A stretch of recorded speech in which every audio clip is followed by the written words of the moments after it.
What you're about to hear now is the feedback call with one of our clients, ShareCart.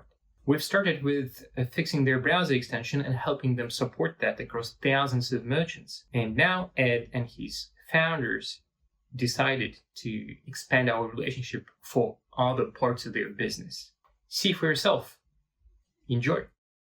I think the main problem was we were just trying to find engineering talent that understood our tech stack and understood the affiliate space. You guys have a lot of experience. You brought up things that we didn't even know were things. There's a very selfish reason for that. We're trying not to work to the shelf. You guys are more of a partner that's invested in the business as much as we are, versus just some contractor that we farm out. Actually, feel free to introduce what is your project about and how it's connected to tech and how tech helps your project. That will be on YouTube. Yeah, I'm happy to. So my name is Ed. I'm the CEO of ShareCart. We've been around, the product has been around since about 2018. It's basically an online platform that lets users share an online retailer shopping cart with whoever is going to be doing the purchasing of that cart. About half of our users use their product at home for personal reasons, and half of our users use their product at work for work-related reasons. The general thesis is, people often need to make a list of goods that they need, but that they're not going to purchase personally. So the home use cases could be, for example, my son is going off to college the end of the summer, and he'll need a bunch of stuff to start his new life. I don't know exactly what he needs, so he may shop online and generate a shopping cart full of things that he needs, but I'm going to be doing the purchasing for him, for better or for worse. And using our product Share Cart, he can just create a shareable link to that cart and send it to me. I click on that link and all the things that were in his cart get loaded into my cart. On the work side, we have, for example, a lot of folks at schools in the US using us. We're in about 1,400 schools now.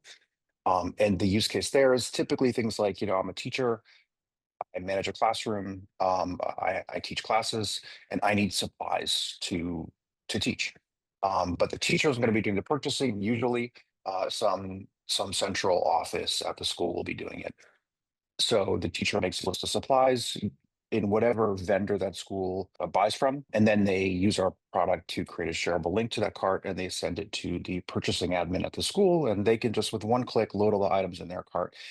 What we hear from folks who use us at work is that the product saves them tons and tons of time.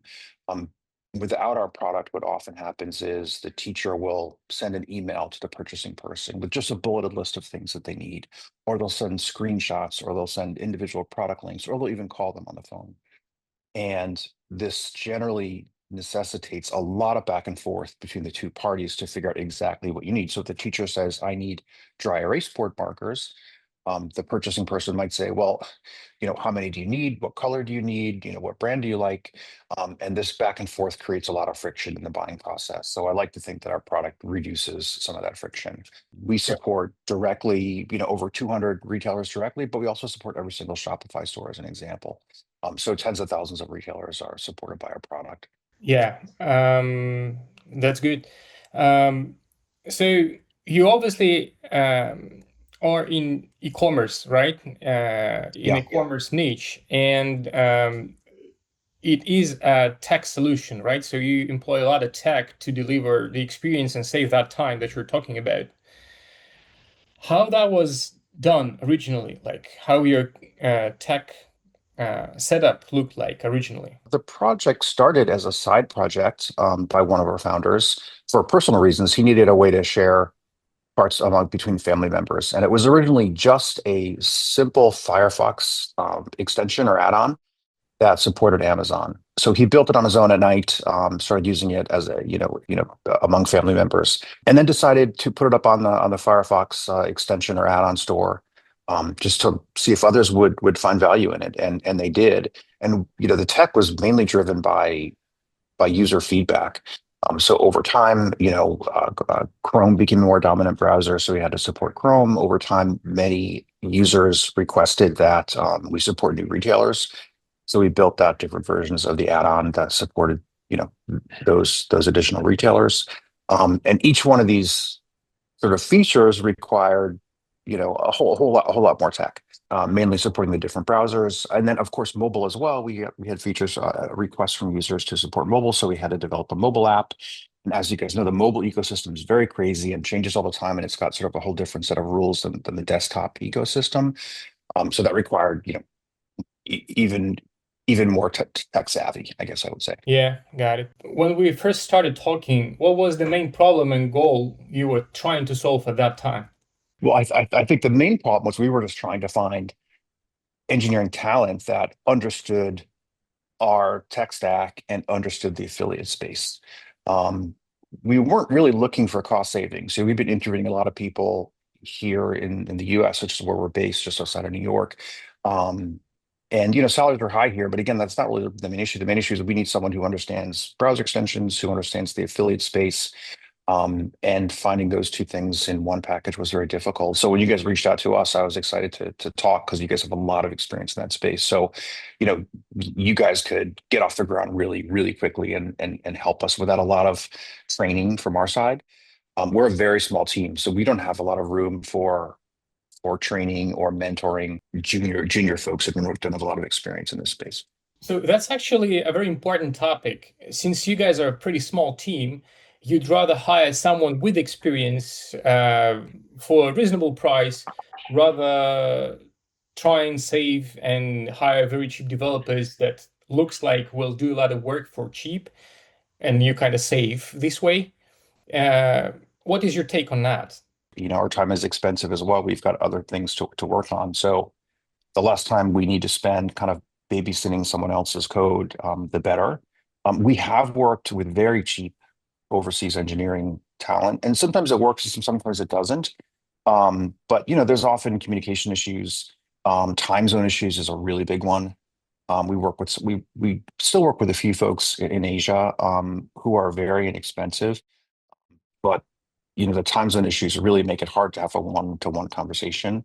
So and with the language difficulties, it's difficult to kind of pull out the nuances that you have to pull out sometimes over GitHub issue comments. What makes it you to feel like we are the right team for the project when we first met? Yeah, I mean, I think the thing that gave me the most confidence in working with you guys is just your experience. You have built technologies and products that are very, very, very similar to what we do.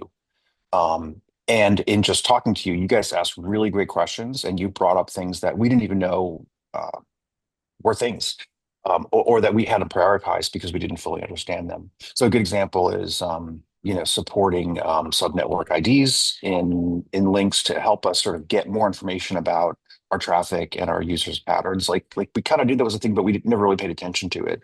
Yeah. And you guys pointed out that this is something that was very common that could really help us. And again, like that kind of expertise where we're just not telling you things to do, but you're bringing ideas to us that are kind of well known in the industry, but maybe not well known to us is really important and valuable. Yeah.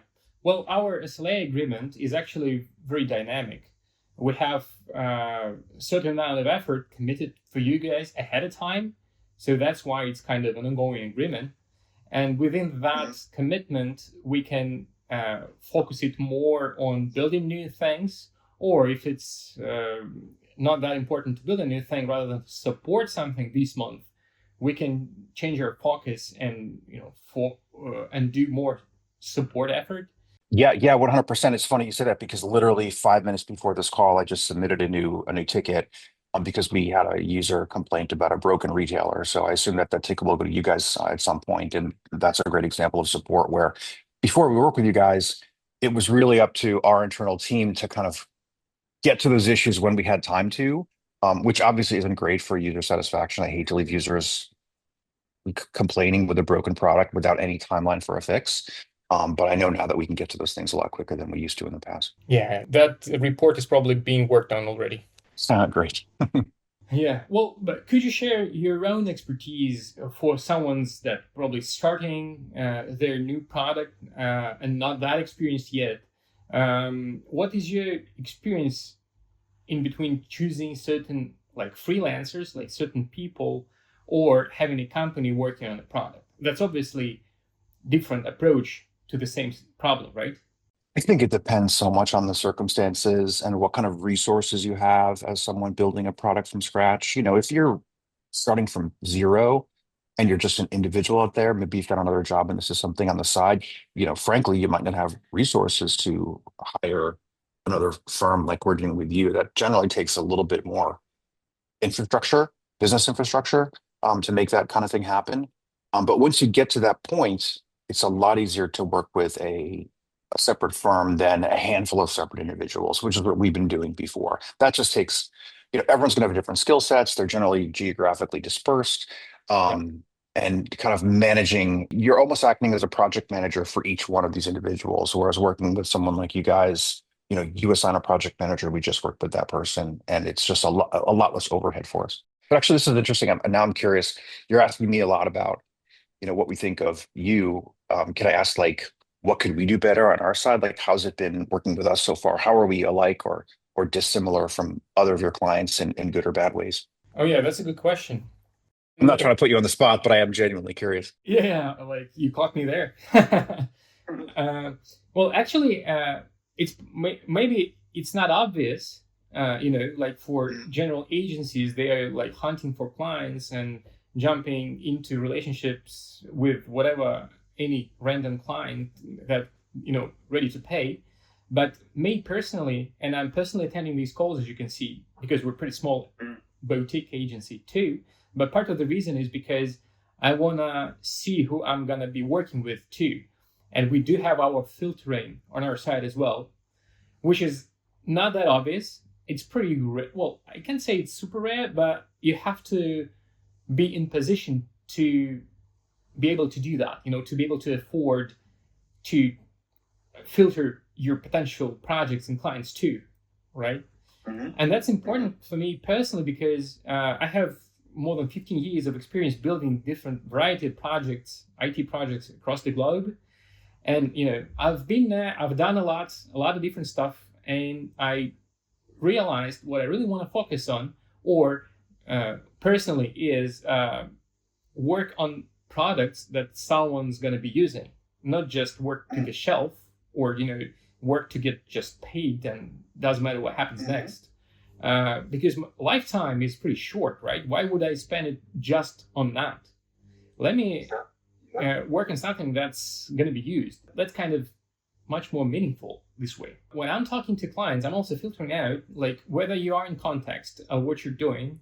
Are you ready to put a little bit of effort into what's required for you? Have you put it together so that that kind of confirms you are genuinely interested in what is about to be done for your business, right? I faced a lot of like leads or discussions where we're ending up discussing that you guys need to put together some requirements together. And it's not because I do really need them. Maybe it's easier for me to just sell hours and that's it. Doesn't matter what the work's going to be about, but I'm asking to put together requirements. And that kind of confirms whether the client is ready to put effort from their side as well. So have we done that successfully so far? You were in context of what needs to be done. Sometimes, and we do have like more of a resource agreement, right? But it's based on the product that we're going to be building. I was asking questions about how that's done, how your approach is about something, what is your stack, and what are the challenges. And you seem to be in context. Obviously, you were not technical, but you were in context of business stuff. Then we had a very technical discussion with one of your co-founders, where I realized you guys are personally like getting your hands dirty in the project, in the code, and that means you are invested. And obviously, as founders, and you see some traction in your product already, that means someone's using that. So with our expertise applied properly, we can make it a better product. And the usage will grow as a result as well. And our expertise seemed to me like you have gaps in understanding of some details, and that's my added value basically. Like I can share and fill in those gaps personally, or our project manager can do that, or tech engineers. They're not just getting tasks and committing the code. They also share expertise in suggesting how something could be done better. That's actually a very selfish reason for that. We're trying not to work to the shelf this way. Yeah. Yeah. Well, I think certainly that's one of the main things, if not the most valuable thing you guys bring to us is this sounds trite almost, but you guys are more of a partner that's invested in the business as much as we are, versus just some contractor that we farm out like well-defined work to and don't really expect anything back from them other than the work that we exactly specified getting done. But you guys will come to us and say, hey, I know you guys want to do it this way, but have you thought about this other approach? And I think that feedback is really important to us, especially being such a small team. Yeah, thanks. Well, we're always ready to walk an extra mile with clients, and that's the way, basically. Yeah. And it was super cool to speak to you about it. And I'm super excited that we are working in that partnership, I guess I can say. We're happy that you're on board, and we're excited to deliver more value to you guys. And I hope this relationship will continue through the years, hopefully. Yeah, I feel the same way. And thanks for all of the sort of diligence and work you put into working with us. It's going great so far, and I look forward to continuing. Cheers, Ed. I appreciate that. Thanks for making it so easy, guys. It was actually a nice way to start a week. Thank you. Bye-bye.